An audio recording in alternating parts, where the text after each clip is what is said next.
Hi my Pookies! So let me tell you how my first 2 shifts in A&E Medical went. So on Monday, I started my first afternoon shift in A&E Medical ward. And honestly, finding the ward was already an adventure because we somehow missed our way and had to run helter-skelter before finally finding the place. Once we got there, I got familiar with the ward and was assigned a patient to care for. I went through the case file and we also had a teaching section on cardiovascular diseases and their complications. And that was basically how my first afternoon shift went. Then came Tuesday when I returned for my first night shift. And that was a whole different experience. It was a 13-hour shift from 7 p.m. to 8 a.m. the next morning. And we had 7 patients in the ward. We started the night by going through their case files, taking their vitals and administering their medications, and making sure everyone was okay.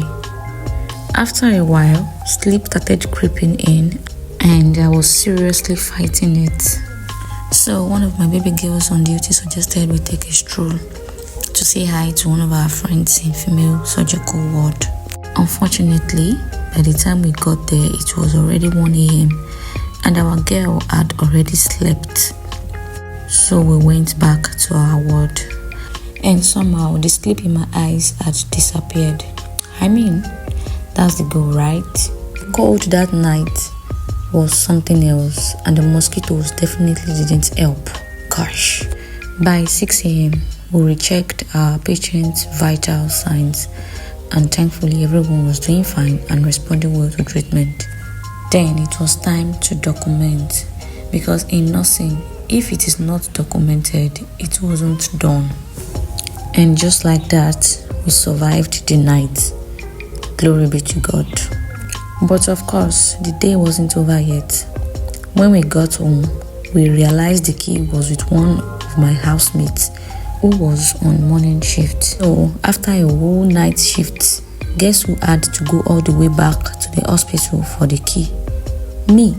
It was so stressful and annoying, but what could I do? And that was how my first night shift ended. Thank you so much for staying with me, Pookies. I love you, but God loves you more. I'll catch you in my next one. Bye.